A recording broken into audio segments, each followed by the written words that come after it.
title on your Facebook page? Sexual wellness coach. Yes. Sounded better. It's well, I don't know if it sounded better. I thought that maybe it sounded a bit more appealing to our culture. More like kind of acceptable. Well, I'm not, I really do want to focus on sexual wellness. Mm-hmm. And people don't consider sex something you need to have wellness in. Yeah. But sex is so closely linked to all our emotional issues, relational issues, etc. And it's such a metaphor for them. People always use sex as a metaphor. Yeah. As a metaphor for love, as a metaphor for acceptance, as a metaphor for value, as a metaphor for validity, as a metaphor for differences, as a metaphor for anger. So when you're saying metaphor, can you explain a bit more what you mean? Sure. Let's say there's a circumstance in a relationship where one partner is chronically unhappy with an aspect, because relationships are complex. They involve lots of different power dynamics and lots of different issue threads. Yeah. And a partner is chronically unbalanced about one particular issue. Nothing to do with sex. Okay, like? Finances, housekeeping, children duties, anything like that. Okay. Very often that spills over into sex. Yeah. Because if I'm unhappy with this, why should I? Why should I have sex? Yeah. Why should I give to you? Whatever. Well, yeah. Why should I reward you with sex? So it kind of gets weaponized a little bit. It's like because you're sort of not pleasing me in this way, I don't reward you for anything. For example, yeah. Okay. And then you get it becomes it literally becomes weaponized sometimes. So weaponize, can you tell me more what you mean by this? Where we turn something that just is into a tool that we use to punish, to withhold, to withdraw, to somehow, settle a score. Okay. Rebalance things. Mm-hmm. And you can't rebalance hunger with exercise. No. You can't rebalance poverty with a suntan. No. Yeah. So it's like it doesn't make sense. So it's not rebalancing financial issues with sex. So in a way, are you sense. just creating more imbalance by trying to? Absolutely, because you're addressing the wrong things, and you're not. Relationships are complicated. We both know that. They're hugely complicated, and there's so many different power dynamics. And it's interesting what you're saying about balance and power. And in fact, it made me think about something that you had said last time we met, and you spoke about if a couple, they're married, whatever, and one of them just doesn't want to have sex at all, kind of maybe the guy should have an affair. And I never thought about it like that. And it stayed with me, and it was interesting. But so this is reminding me of this. Do you see it related as well? Yes. A lot of people, we live in a society where we give more importance or more value to action than inaction. Yeah. Yes, definitely. Okay. Yeah. So I am more likely to be judged for having done something wrong than for not having done something when I should have. Okay. Okay? So in this dynamic, one partner doesn't want sex, one partner does. Now that in itself isn't an issue. The issue becomes what do they do about it? Okay. So if you've got the partner who wants sex, who's trying to be supportive, who's trying to find a way to reignite and restart, and you've got the partner who doesn't want sex, it's just going, nope, nope, nope, nope. Not providing an opportunity for rebalancing, not providing an opportunity to resolve the issue, then what does the other partner do? He's locked, he's trapped. You know, we discussed something last time called domains. Remember we talked about domains? Yeah. So just a reminder, your domain is all the things that you are both entitled to and responsible for. Yes. Your thoughts, your body, your feelings, your emotions, your actions, your pleasure, your pain. These are all in your domain. Mm-hmm. And when you have a partner, you have the coming together of two domains. Now, what a lot of people understand by that, and you and I understand it through confluence, is that sometimes those domains actually overlap to the point where you can't tell. Which is mine and which is yours. Yeah. Okay. You know? And that's not a healthy way ever to live. And what am I responsible for and what are you responsible right. for? It's like sometimes we end up demanding that the partner be responsible for my happiness, for my... We actually end up, the only thing you can ever change is what's in your domain. Yes. Yet most people in most relationships reach into the other person's domain to solve their problems and try and change them. Yeah. You know? Which is extremely frustrating. It can't be done. Yeah, it can't be done. And don't you find that the other person just either shuts down or runs away or comes back with aggression or... And rightly so. Yeah. You know, safety is, you know, fear is one of the most fundamental, pervasive, it's probably the emotion that we spend most time with. Avoiding. You know? We're not avoiding it. We're trying to negate the things we're fearful of, but we don't succeed in it. Well, what do you mean? Well, back when fear was kind of created evolutionarily, you know, we used to have things to fear, like lions and stuff like that. Yeah. We live in a world today where we have most of us experience very few life-threatening on a daily basis, like on a monthly, annual basis. Yeah. You know? Yeah. We live in a very benign and safe world. So, but we also live in a world that starts to market fear. You know? Yeah. So not getting enough likes on your Facebook post actually becomes, for the body physiologically, a source of fear. It's funny because just as you said that, I was going to say, it's stressful. And Tony Robbins says, you know, stress is our word for fear. Yeah. You know? Absolutely. Overachievers will say, I'm stressed, but in reality, it's I'm fearful. Yeah. So it's like, well, okay, what are you scared of? And we were talking about the inability to tolerate pleasure earlier. Yes, that's what we were speaking about. That's a brilliant example because, you know, most people, again, these are never, obviously you and I both know, these are never anybody's fault. This is just kind of how life up to today has taught us, conditioned us, and prepared us. Yeah.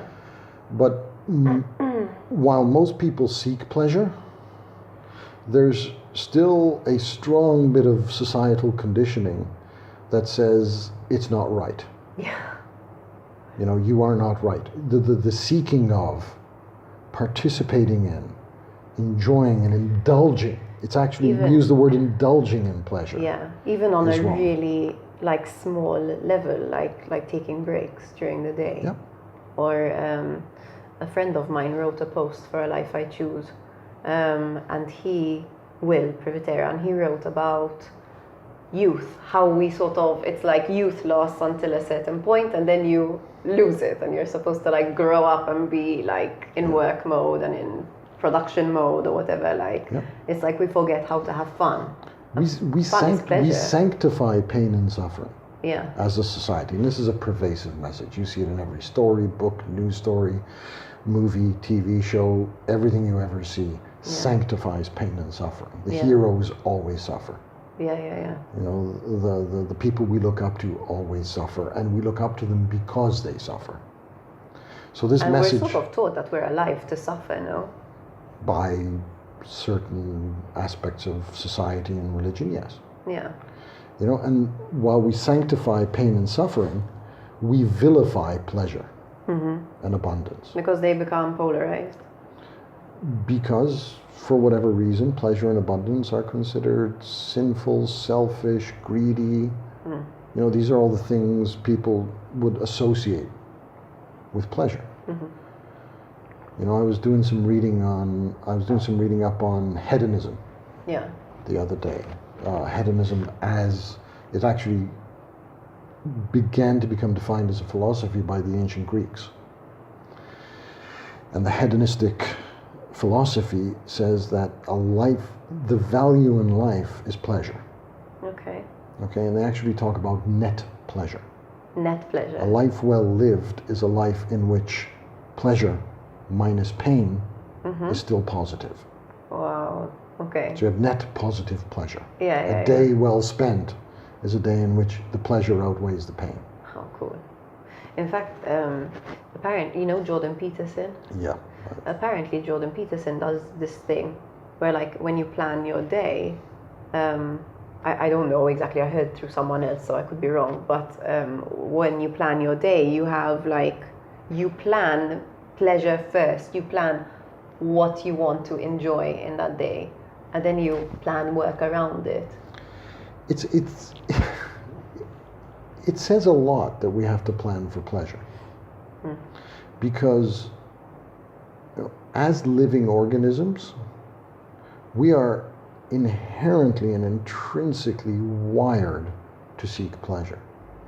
And I give you the name of a good book by Alexander Lowen called Pleasure. Yeah. And in the beginning of that book, he tries to kind of establish a reasonable definition for pleasure, just to get people out of the Bacchanalian feast orgy kind of viewpoints. Okay. And he calls pleasure the graceful and flowing and open interaction with one's environment. Okay, it's very, very gestalt. Very. Yeah. But be that people, be that relationships, be that work, It's being present, whatever. it's being in flow, it's being flexible at the contact boundary. And he not rigid. He suggests if you want to see pleasure, watch wild animals. Because wild animals will always gracefully and flowingly interact with their environment. And if you watch a wild animal, so watch a rabbit in a field, okay? A wild rabbit. And he'll just bounce around and he's sniffing around and he's just gracefully, flowingly interacting with his environment. Something that could be a predator shows up. You'll see his body language change. He goes into sympathetic nervous response, fight or flight response. Gets very alert, runs if he has to, does what he has to do, until he ascertains that there isn't a threat anymore. Okay. And he immediately goes back into the flow. Okay. He can shake it off. He can shake it off. In fact, you notice them actually literally shaking it off. off. Exactly. See, Taylor Swift, she had a point. She did. Shake it off. So wait, why? So when animals become domestic, is that different? Like, because I don't know, but possibly I don't know enough about it. I wonder if they end up like with fixed gestalts in any way. Maybe. It would be interesting. Maybe. Yeah. But it's a nice thing to aspire to. So the fact that we have to make time for, plan for, make space for pleasure is insane. Okay. Everything we do should be pleasurable, should be flowing, should be graceful, should be relaxed, and there's nothing that we do that wouldn't benefit from that. Okay, so we should be even more tuned in, like kind of like that you don't work to the point where you're like, oh, I can't take it anymore. Like kind of I really enjoy my work, but I do push myself to the point where I'm like, I'm tired, like, or like even like working out, like I really enjoy working out. I find it really difficult to step back, like, and like chill, like be like, okay, I've done enough, it feels good. I don't need to get to the point where it feels like, where it feels bad, and then I have to schedule time to rest. But at that point it's difficult to rest because I'm so in overdrive. Yep. And it's about listening more to that flow. And it's a brilliant example of mind over body. Because we have, since the introduction of the dichotomy of God, thousands of years ago as a philosophy, there's God and there's us, there's them and there's us. We also evolved this concept of mind over body. Mind-body dualism. That's it. So most people actually refer to their body in the third person. Yes. You know, that's how detached we are. My head hurts. My head hurts, my arm hurts, my leg is doing this to me. Uh-huh. You know, and so that's how detached we are. Yeah. And if we learn to listen to our bodies are smart. Our bodies are actually better at determining and signaling the wellness of the whole organism than our minds will ever be. For sure. For sure. For sure. Yet that's the last thing we listen to. Yes. We get the signals, we keep pushing because the head's going, go, go, go, go, go.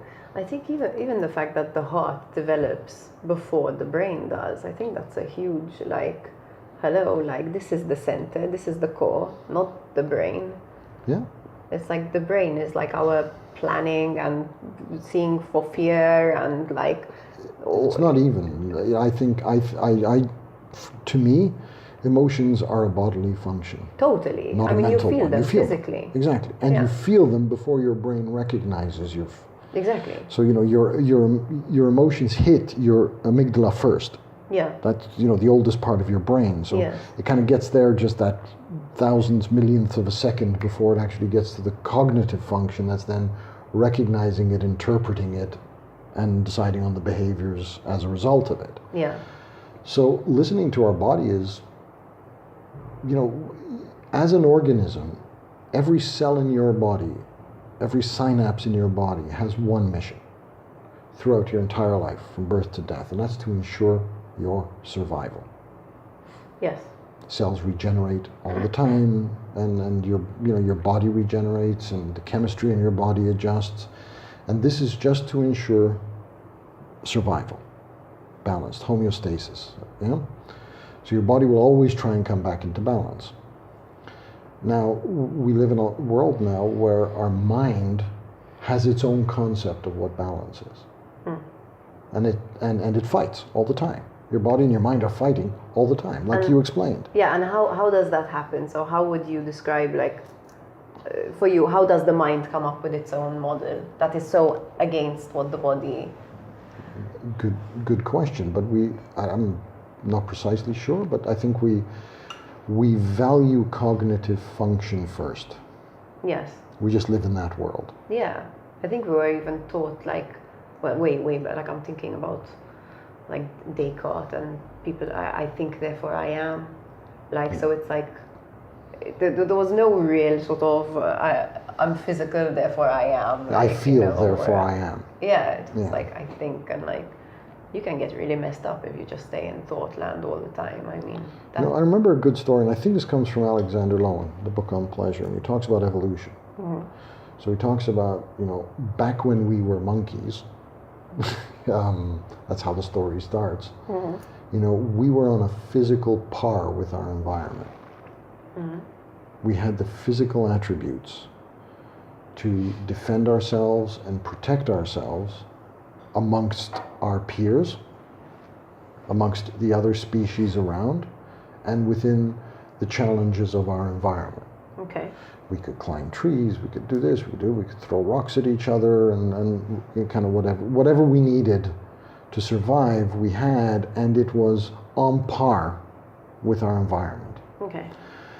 And then we start to evolve away from the monkeys. And two things happen in that evolution. Obviously, it wasn't a weekend's work. It was hundreds of thousands of years of work, but two things happen. We start to become more intellectually endowed.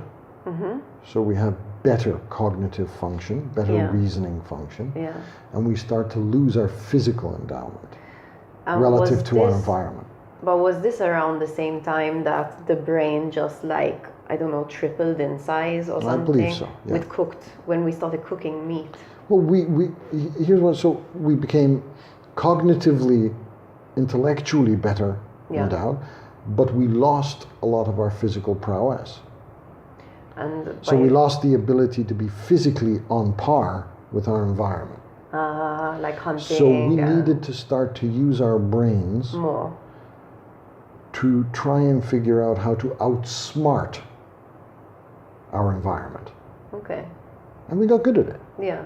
You know, we started with rocks, and now we have nuclear missiles and drones, and you know, we've become very good at it. We can order our groceries online. You know, you we can don't do have all to this hunt stuff. for anything, but we've become lazy. Like we're, in a way, a lot of us are disembodied. And this is the result of that. Once we started to lose our physical prowess and gain intellectual prowess, Yeah.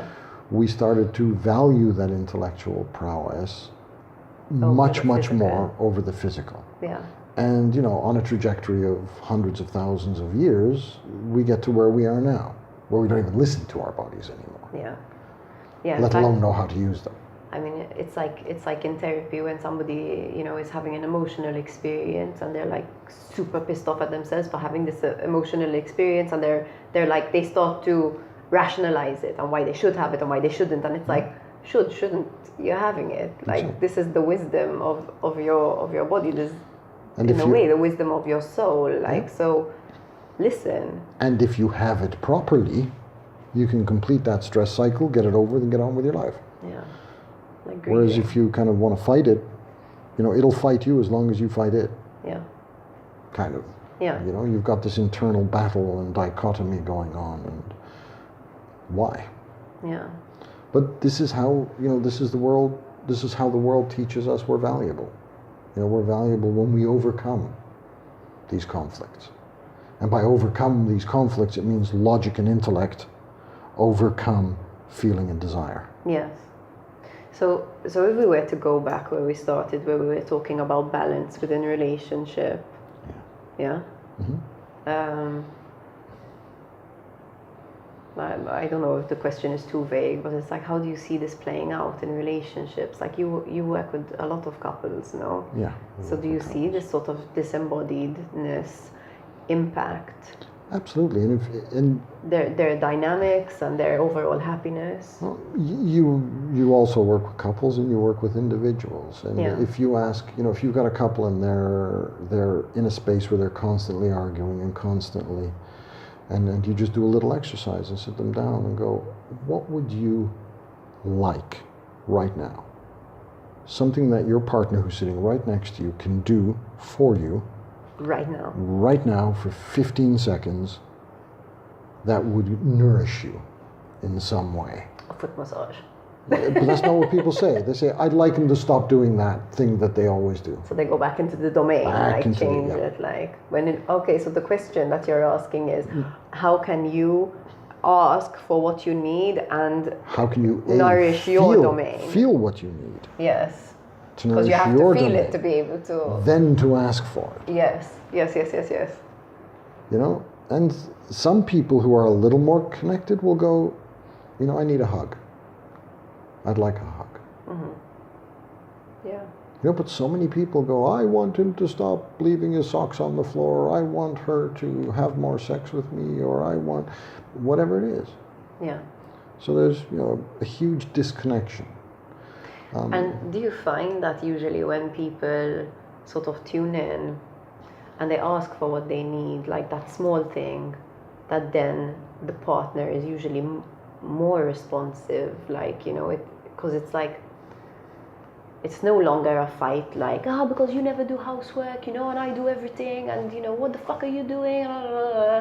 Where we completely negate everything that the partner does for us anyway. But if you kind of like tune in and you say like I don't know, this is what I need, like, or like I need to know you're still here. I need to know that we're still together, we're still a team, like. And then usually the partners, not that they're gonna do everything you want them to do, but they tune in more. They're able to understand you better, because you're not so like, I want to change you, you know, like it's more like, when it's almost like a way of saying, when I don't see you do these things around the house, or like I feel alone, and sometimes it's just a matter of like, I need to know that we're still together, we're still working as a team. Or, You know, if you look at couples, you know, when they, it's pretty safe to assume that any couple that commits to a long-term relationship, be that in marriage or however else they want to configure it or structure their lives, has gone through a process. They've gone through a process of meeting, becoming infatuated, then falling in love, and then seeing each other and knowing each other and learning more, etc. And getting to the point where they go, yes, this is the person I would like to spend a considerable amount of time with. I want this person as my primary companion, as my primary source of support, etc., etc.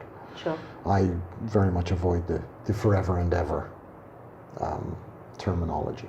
What does it mean to you, forever and ever? Entitlement, which destroys a relationship faster than anything else. But if you look at that path, it's a path of thousands of small steps. You don't go from meeting somebody for the first time to wanting to be this person's long-term companion in love in a single leap. For sure. It's thousands of small things, but a touch, a look, a word, a glance, an action, and it's just the cumulative benefit of these small things. But sometimes shit happens.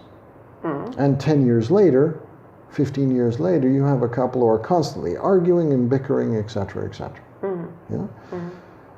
You don't get from that point back to the point where everything was lovey-dovey through one big step either. It's going to take thousands of small steps again. Small adjustments.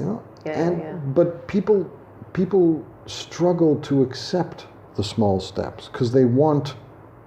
Well, we do this with everything, no? As in even like with business, we want success and we want it now, and it's no, there's a lot of little things, and it's only when you stay in it for long enough that you start to notice how something really small you did there led to, created a pathway that made this and happen, and then something else led to something else, and it's a lot about outlook and the way you put yourself out into the world. If you go, just like in business, if you go in it I want to take, forget it. And I think if you do it in your relationship as well, you're screwed. Yeah, so, in moments where there is distance, because this is what happens ultimately when we start fighting. What is it? What is the fundamental characteristic of a couple that's not getting along? It's distance. They can be sitting right next to each other, but emotionally, intellectually, they become distant. It's distance and it's confluence at the same time. It's confluence in the negative and distance in the positive. Okay, it's confluence of the pain and distance in the pleasure. I become completely confluent with my partner in terms of what's wrong. Everything that's wrong is in your domain, and I love the way your face goes into you. You're really good, and then we become very distant where the pleasure is concerned. Yeah. So just taking, even if whatever is going on, the ability to go, can I just have a 10-second hug? Blow the whistle, time out, stop fight, just have the hug, connect. It's a bit because this is kind of what we lose. We lose that. It's the little, it's like you're saying, the little things. It's like couples who they come to therapy because they have no sexual intimacy, they don't have sex, and it's well, in your day to day, do you look at each other occasionally, or do you hey, as you're passing by, or just slap her on the ass or slap him on, playfulness. But the problem there again, and it's typical, and I'm so interested in sex and sexuality, it's got very little to do with sex itself. Yeah. But it's because I genuinely believe, and everything I've observed tells me that sexuality is the channel through which we play out our emotional dysfunction most clearly. Yeah, it's like we were speaking about last time. It's if you look at the sexual dynamic, you learn so much about the way the person was loved, about what they believe about themselves, about the world, about the other. Exactly. Yeah. Their value, etc., etc. Yeah. And I've seen people in this circumstance, and one partner wants a hug, and the other person goes, I'm not comfortable doing that. And you start to dig, and you go, why? Because if we hug, then I'll have to have sex with you. And it's not as uncommon as you think. You know, people assume that any action, you know, starts a path down which your value or success, etc., depends on your ability to complete that path. So you have to end it. And with when the sex with ideally penetration and you both orgasm orgasming and, at the same time, hey, we seeing can the score, high like, five. you know, like, hey, let's do it, like, High five. I got yours this time, high five. It's like, no, I had to hold off, like. Sorry. That's okay. That's cute. So, you know, and this becomes a problem. So, and sex is absolutely like this.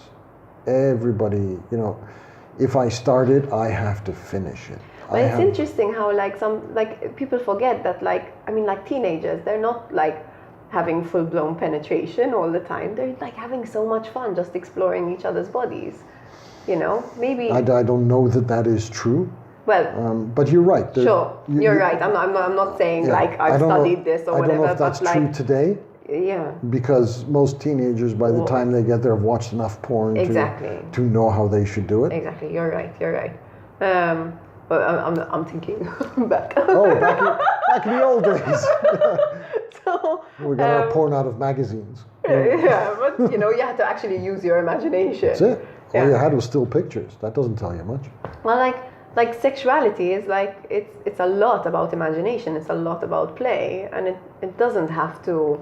It doesn't have to be full-blown penetration. It doesn't have to be orgasm every time. You know, Lynn and I did a workshop about a year and a half ago, and it was called Ritual Play, and it was really interesting. It was kind of an offshoot of the Wheel of Consent training that we did, and the lady who created it, Marina, I can't remember her last name, I can't pronounce her last name actually. You could probably spell it out. Probably. She created this very structured way of promoting play. Okay, and with any of these things, with any form of physical, sexual, emotional interaction, there's a couple of things you always need, and one of them is safety. The people need to feel safe. So when you have a client here in your therapy room, it is clear that one of your first and consistent tasks is to create a safe container. For anything in life, you need to feel safe to be able to go out and explore the world and know you have a safe base to return to. Now, the more playful you're getting, the more naked you're getting, the more sexual you're getting, the more open and vulnerable it can become. Yeah. Hence, the more care needs to be taken in creating this container of safety. Yes. And one of the characteristics of a safe container is you have to know when you're stepping in it. You have to know when you're stepping out of it. So you need very clear boundaries. Yeah? So what she did was she said, okay, here's how we're going to do this. We're going to put 2 yoga mats next to each other. And the perimeter of that yoga mat, those yoga mats, is our physical boundary. Okay. Okay. If I am on the yoga mat, I am prepared to play. If I step off the yoga mat, I want to stop playing. Okay. So that's a nice, simple boundary. Yeah? The second thing is time. We're going to agree how long we're going to play for. We're going to play for 5 minutes. We're going to set a timer. When the timer goes off, we stop. So you now have very clearly defined space and time boundaries. Yeah. Okay. Now, because this is an exercise that wants to create flowing play, she chose in this modality to remove verbal communication. So she wanted to remove the verbal element because it becomes a little unflowing if you have to go, can I squeeze your nose, can I pull your ear, or whatever it is you want, and you have to get that verbal consent and permission. But consent and permission are very important to safety and security. Yeah. So what she inserts instead of verbal communication is speed. Okay. With the guideline that goes, always move slow enough, whatever you're doing, for the other person to reverse your action if they feel they need to. Okay. So if you're going to reach out and touch the other person you're playing with, do it slowly enough that the other person can see it coming and have time to go, no, thank you. It makes a lot of sense. It does, but it's a very interesting thing then. It's a very interesting thing to get into that safe container and play. And it's interesting how unnatural it is. Like you feel weird. For us adults now. Like, yeah. You know? It's interesting how loaded it becomes. Loaded. Because you're playing with somebody of the opposite sex who's not your primary partner. Okay. Okay, let's say, for argument's sake. So you start to feel guilty. What happens if my arm brushes against something? What happens if that? What happens if I want to touch? What happens if the other person wants to touch? What happens if it's misinterpreted? What happens if it's misinterpreted? So you get the benefit of going through all these thoughts. Generally when you kind of play this in a workshop environment, you get to play, then afterwards the two people get to discuss it, and then you have your little sharing circles, so everyone can bring up issues and discuss them. So there's a lot of self-awareness. Exactly, integration. You can make sense of the experience, Yeah. that's cool. So when we did the workshop, there were about 30 people, and it was a mixed group, and then you played, I don't know, 6-10 times during a day. It was a 2.5-day workshop. So you got to practice it often and talk about it often, etc. And again, it's quite funny because then you get two guys who come together to play. And it's very interesting to watch that dynamic. A lot of guys are uncomfortable. I can imagine. Physically playing with another guy. Yeah. Or you start to get the whole alpha male pissing contest thing going, Okay. And you play with different people, and like during this workshop I would have played, I don't know, 12, 14 different people, fairly evenly balanced over the sexes. And the dynamic is just very different with each person. And then you've done this a few times, and if your primary partner is there, if this is a workshop we're doing for couples, for example, then go back and play with your partner and see what happens. See what's different. Are things different then, usually? Yeah, they can become different. They can, but yeah. it's quite funny. So the safety of the container is very important. And this is something we don't give enough attention to as couples. We don't create this safe space for whatever we need. This is like what you were speaking about on the radio show last time, right? Like negotiation. It's not a result of negotiation or an objective of negotiation, but certainly if you're going to negotiate, create a safe space for it. Okay. I was thinking you would negotiate the safe space. Well, it's just understanding what you need to feel safe, because again, this is another, let's go back to sexuality and the different, where we started. Okay. You have a couple, one partner wants more sex than the other. Okay, and it doesn't matter which way around it is, in terms of genders or anything else. Generally speaking, I don't think there's any people on this earth who, as an organism, as a natural flowing organism, don't want sex. Don't want to be sexually stimulated, connected, interactive. Even people who claim they're asexual? I don't know. Yeah, it's a big question mark for me as well. It is for me too. Because I don't know, to me it's like our sexual... Take sexuality, let's include in the definition, because another thing people do is, the sex is a black box, which includes everything and must include everything and must end in intercourse, orgasm, oral sex, or something. Okay. But so let's broaden the definition a little from there. Okay. And include sensuality. Okay. Touch. Okay. Okay, the pleasure we receive through touch with another human being. Consensuality also be like the pleasure you receive through just your senses in general? Yes, it's of the senses. Pleasure received through the senses. Yeah, there you go. Yeah. Okay. Now, sensuality and eroticism are not necessarily the same. You can have non-erotic sensuality and erotic sensuality. Okay. But they are different. So I don't know if an asexual person is completely sensually absent. Yes. or if it's just the act of intercourse per se, or the, any form of penetrative or genital interaction, which is the issue. I don't know enough about it. I don't know. And I have like a lot. I can go off on that tangent. Like I have a lot of questions, but you were gonna say something. So the person in the relationship who doesn't want to have sex, who is not driven towards, motivated, or whatever to have sex. Yeah. More times than not, that is a fear-based response. Okay, and it's a fear of something, and it could be 10,000 different things. It's not a fear of sex per se. Yeah. It's a fear of what do I give up if I have sex? What do I have?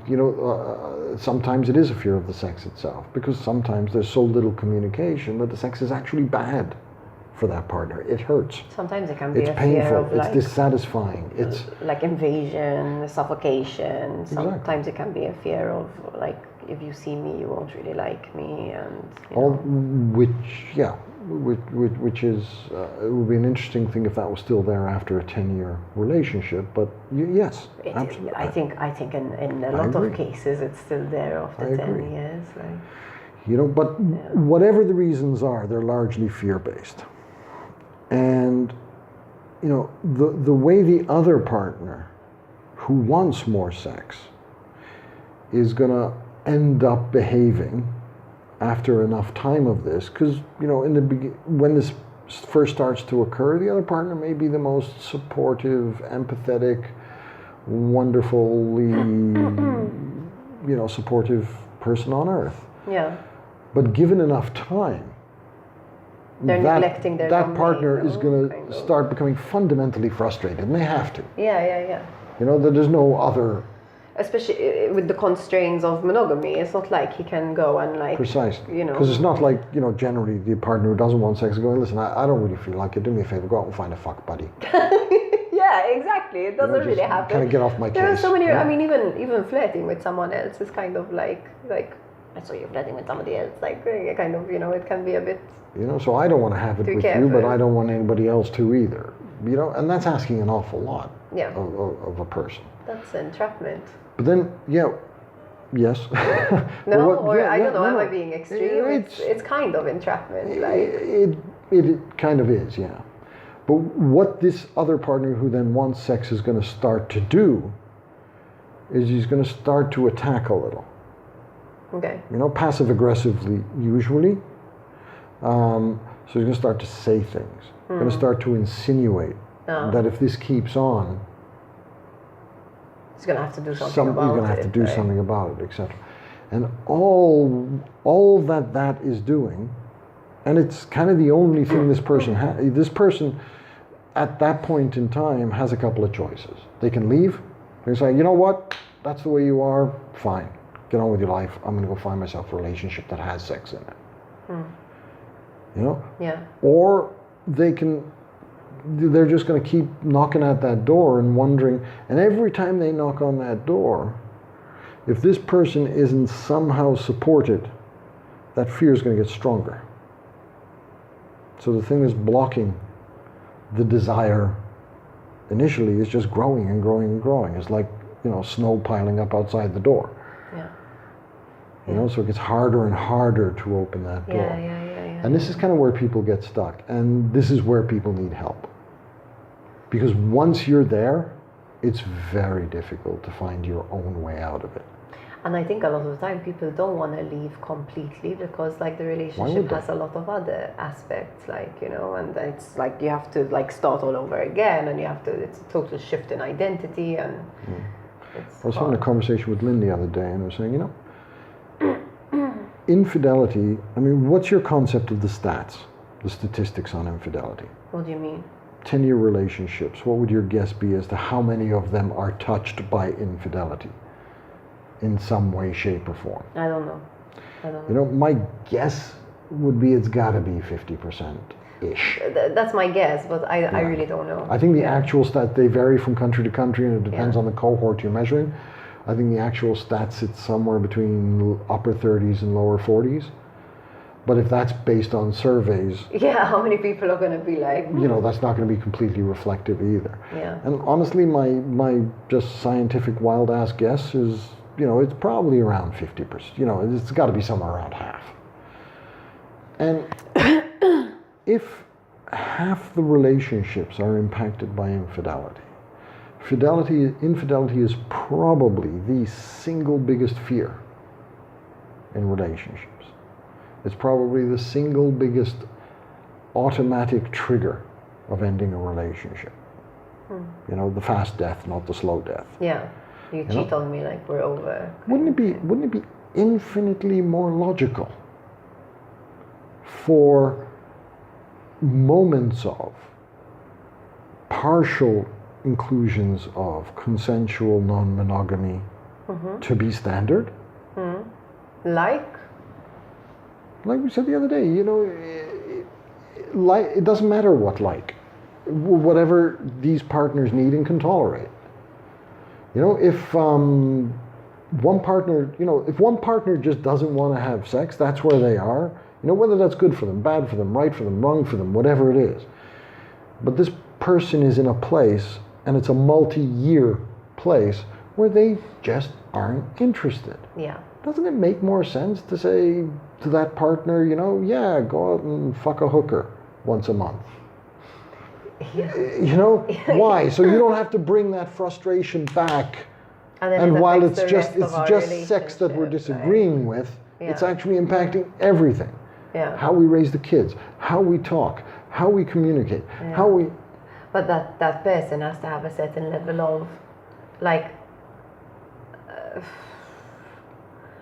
self-awareness and no, because if there's also then the possessiveness and the jealousy and then you know what I mean. So maybe it's really complex. It's really complex. I guess it's about going back into the other partner's domain and that person asking themselves, okay, this is the situation. I cannot change my partner. How do I respond to that and still take care of myself? How do I change myself? Yeah, to adapt to this situation. From the person who doesn't want to have sex, the conflict is, in their domain. So look at the things in their domain. So I don't want to have sex. So sexuality in my domain, it's something I'm entitled to, my own sexuality, and I have authority over and accountability for. Yes. And I use these to say, not interested. Sexually closed for business. Okay. I have zero interest in it. Yeah. So in my domain is that, and in my domain is the feeling that I could not tolerate and live with you, the other person, having sex with anybody but me who doesn't want to have sex with you. Well, this so would that's belong the conflict. In the same. They're in the same. These two things are in the same person's domain. Yeah. Now just assume that this person then is completely protected from the impacts of this on the other person. Just as an internal struggle, the guilt, the confusion that comes from that would be insane and hard to live with and self-destructive. Because even if you feel completely entitled, like, no, of course you're not going to have sex with anybody else, and no, of course I'm not going to have sex with you if I don't feel like it, you still feel on whether it's conscious or not, you still feel that you're screwing the other over. You're I don't even know. I'm just kind of thinking out loud here as we're discussing this. I wonder, a person doesn't want sex, yet doesn't want the other person to have sex. The not wanting the other person to have sex clearly indicates maybe indicates, I wonder, if there is still a value put to sex that the person knows deep down inside, under that layer of I don't want to have sex, deep down inside knows that they are unproductively denying themselves. So it kind of becomes, there's a lot of projection, retroflexion and stuff involved. Yeah. I mean, if you don't want your partner to have sex with anybody else, it's like, well, why? If it's not important to you, why? Why? Because there's something that he can get from that, right? What is it? connection, pleasure, pleasure, sexual validation. Pleasure. But then we also, again, we go into sex in metaphors, like what we were talking in the beginning. Yeah. You know, then the assumption is if there's sex, there's love. This is an assumption we make. You know, sex and love, like that, they cannot be separated. Yeah. They absolutely can, and they have nothing to do with each other. Yes, and there are some people who come much more like sexually alive when they're not in love with their partner than when they are. When they are, all of a sudden there's a lot of responsibility, there's a lot of expectation. They don't really have anything to do with you. They're nice condiments. They go together very nicely. Like you know, but you don't need one for the other. Yeah. You know, they're not inherently intertwined in every sexual act. But we assume that, you know, if this person, and we also, you know, kind of, so the partner who doesn't want sex is going to go, oh, but sexuality is such an inherent, driving, motivating force. If I let him outside of my control with that force, then maybe he'll just get carried away by the wave. And I lose him. And I lose him.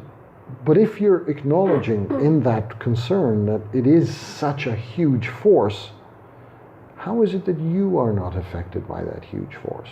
And aren't you losing him anyway? But no, but just look at the internal dichotomy of that. Yeah. Sexuality is an undeniable, irresistible, huge force and motivator. But I don't allow it for But myself. I don't have it. I don't have it.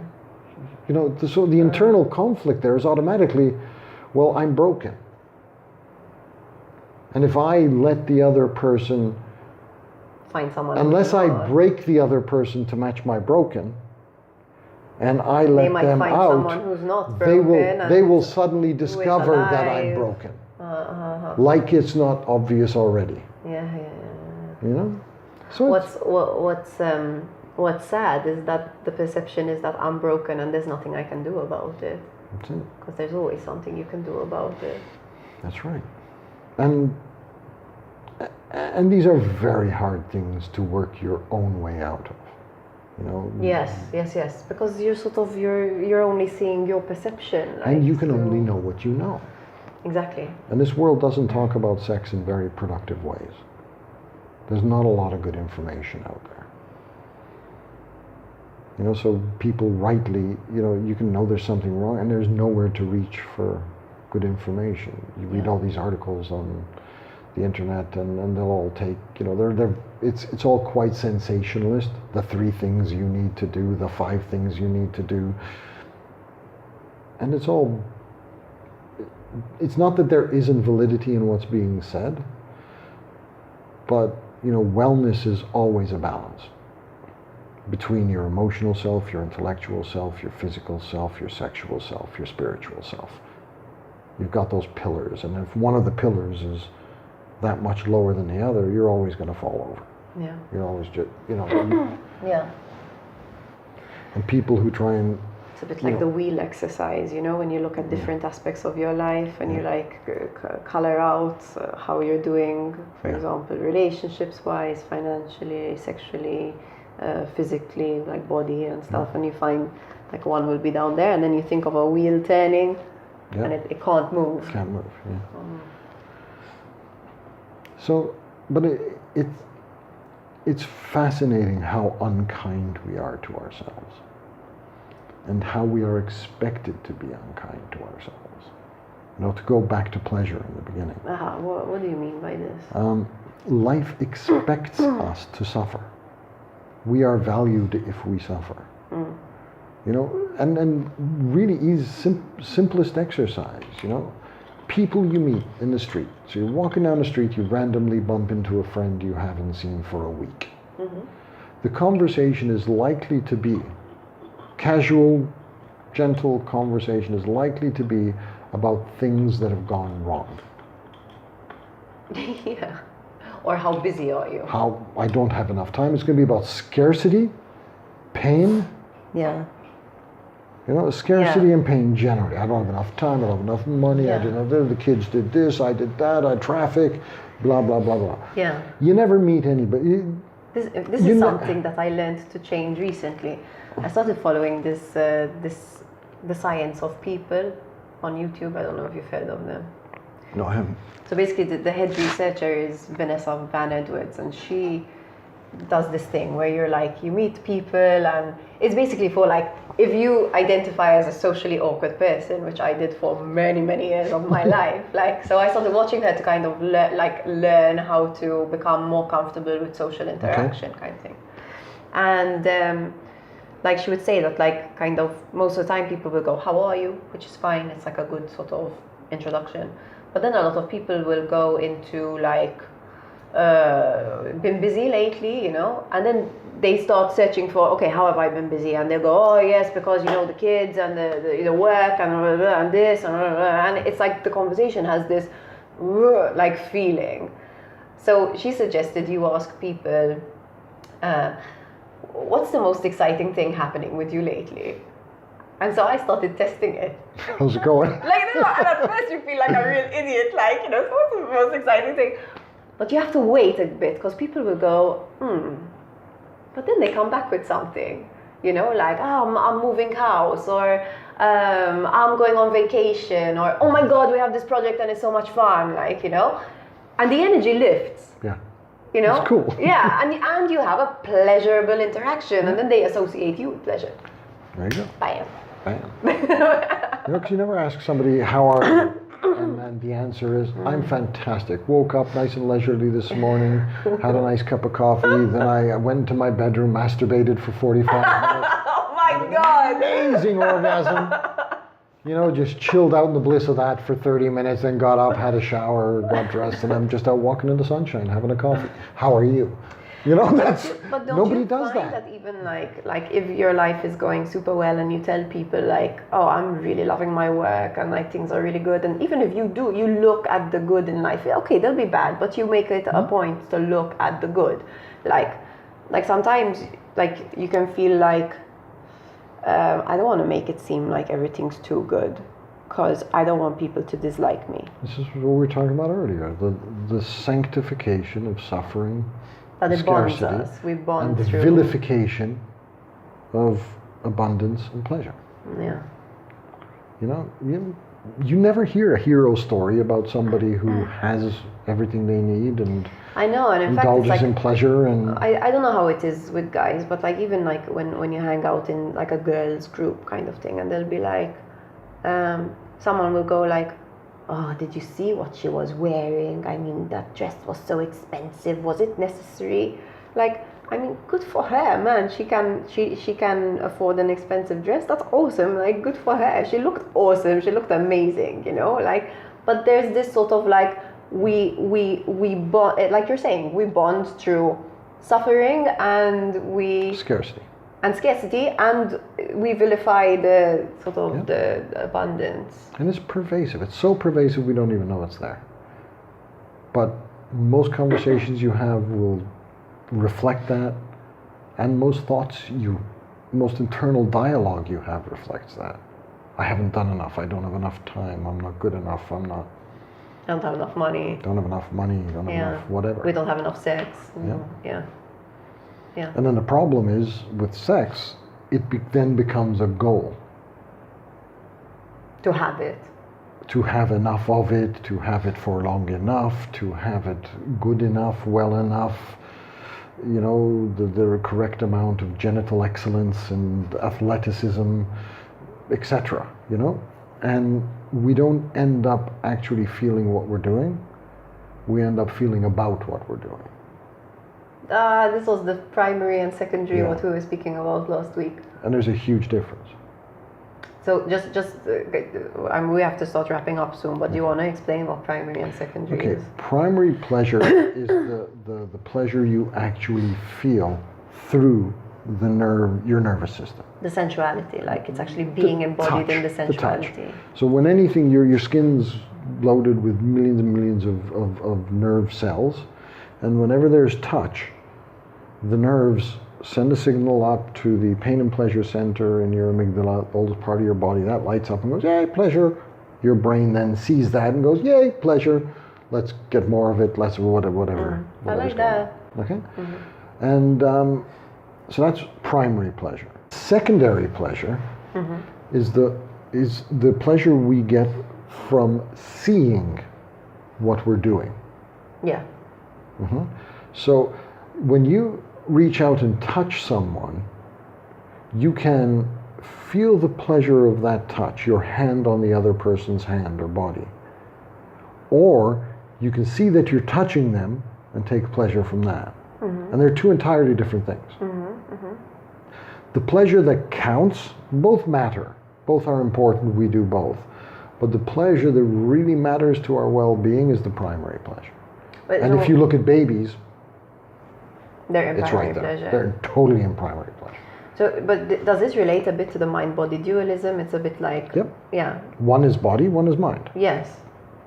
And we have a habit of getting stuck in mind. That's it. So we have to come back to the body. You know, and most people who have sex, you know, particularly when they're having sex with somebody the first time, but usually forever, it's all secondary pleasure. And this is where the goal comes in, because you're having sex for the sake of having sex. You're not touching you're touching this part of the body because it's cool to touch this part of the body. You're not actually doing it because you're embodied. You're not feeling anything. Yeah. You're feeling about. Well, and that leaves so much on the table. Because our wellness, our well-being comes from primary pleasure. You know, and you know, an interesting way to see this in people is how they hug. Okay. You know, I learned to hug properly sort of a few years ago. Hug properly, I know it sounds weird, but we used to go to workshops at this school where sound weird, I'm hugging was the currency. The currency? The currency. So you hugged 100 times a day, kind of. This was part of the workshop. At Tony Robbins, we hugged a lot as well. And a good hug means you're going to adjust your height to the other person's height, so you're heart to heart for a start. So if one person's taller, they will bend their knees. Okay. You meet vertically, not A-frame. Okay? Proper hug, hand. Okay? Relax, breathe, hold it for 30 seconds. No pressure, not you know, that's it. And that's a proper hug because it's proper connection. And most people can't do it. Most people freak out. We get to second 6. Most people start to freak out and go, leave me alone. 30 seconds is long. It is. Yeah. But it's also meaningful. It's also a proper connection. You know, so, and then that's the difference between primary and secondary pleasure, because when you're in a good hug like that, it's primary pleasure. You're feeling the connection. You're feeling your body pressed against this other person's body, not in a sexual way. Yeah. Just in a connected way. Essentially. You're feeling the warmth, the connection, yeah, etc. Yeah. You know, whereas most other hugs, it's all secondary. So do you have some suggestions, like maybe we leave it on this note, like some suggestions for becoming more in touch with the primary, becoming more embodied? With this wheel of consent thing, modality that Linda and I have trained in and will continue to train in, the first exercise, if I can just get an object, the first part of it is just what's called waking up the hands. Okay. And learning, just kind of rewiring your sense of touch. Okay. So and all it involves is sitting very well supported. Okay, and the reason it's very well supported is so there's no muscular tension. So supported as in that the chair supports me, the seat. The chair supports you. So there's no muscular tension that you have to apply. Okay. Very well supported hands. I like this couch for that reason. Yes, it's very good. Couch. So you put a cushion there so your hands are supported, so you're not stressing. Okay. Grab an object. You need an object. Any object.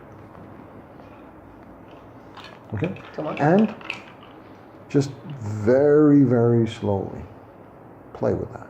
Okay. And just feel the sensations. Focus on the actual sensation. Feel the texture. Feel the resistance, the friction. Play with your hands, play with multiple parts of your hands. And just, you sit there, you relax, you close your eyes, you focus, and you do that for 5, 10, 15 minutes. And you keep breathing, I guess. Keep breathing. try and stay focused. Your mind will wander. It doesn't matter. Bring it back. You know, pretty standard stuff. It's like a meditation. Like a meditation, but you're focused on the touch. You're focused on the connection of your body with that object. And you change objects. It can be the cushion itself, you know, what's the texture, and just noticing. And what that does is slowly it starts to wake up your sense of touch. It makes And that's a brilliant exercise to do. Do it for 5 minutes a day for 30, 60 days in a row. Take time. I mean, that would be an amazing exercise for people with issues like erectile dysfunction or like coming too fast. There's a lot of because it teaches you to sink into the sensuality as opposed to. We'll talk about that another time. Okay. But yes. Yeah. You know, but just the concept, and it's slow down. Yes. You know, whenever you can remember it, slow down by half. And I don't care what speed you're going at, keep slowing down by half. Because what you'll find is you start off well, and then, you know, a minute later you get distracted and you're going like that again. Yeah. So you have to remember, okay, slow down. Breathe. Slow down, breathe. Stay focused on the connection of your skin against that object. Texture, notice the texture. You know, even if you're driving. You know, you're driving, you're stuck in traffic. Take the opportunity, 30 seconds, just feel the steering wheel. Feel the texture of the steering wheel. Feel where the bumps are. Give gratitude slowly, having to slow down. Forget gratitude. Yeah, no, I know, but what I'm saying is like... This is about wiring. Feel, but what I'm saying is like take the opportunity, like see the opportunity as opposed to the lack of, I'm stuck in traffic. And the reason we slow down is because the faster our hands are moving, and the more objective there is in what we're doing, and the more of our nerve capacity we're using, sending instructions to the muscles in the hands to move. Because it's the same nerves. I didn't Okay, so the nerves through which the instructions to your muscles and everything are sent are the same nerves that take the feeling up. So if you're too busy sending instructions down the pipe, there's not enough capacity there for you to get the feeling back. You know, so that's why you slow down. That's why you take all the weight off, and you know, and that's the first step. Okay. You know, and there's a lot more. You know, there's a lot more stuff to do from there. But that's the first step. It's just wake the hands up. Cool. This was really fun. It was. Cool. Thank you very much. Thanks. Yes, we'll do it again for sure. High five. Totally. Thank you. Cool. Thank you.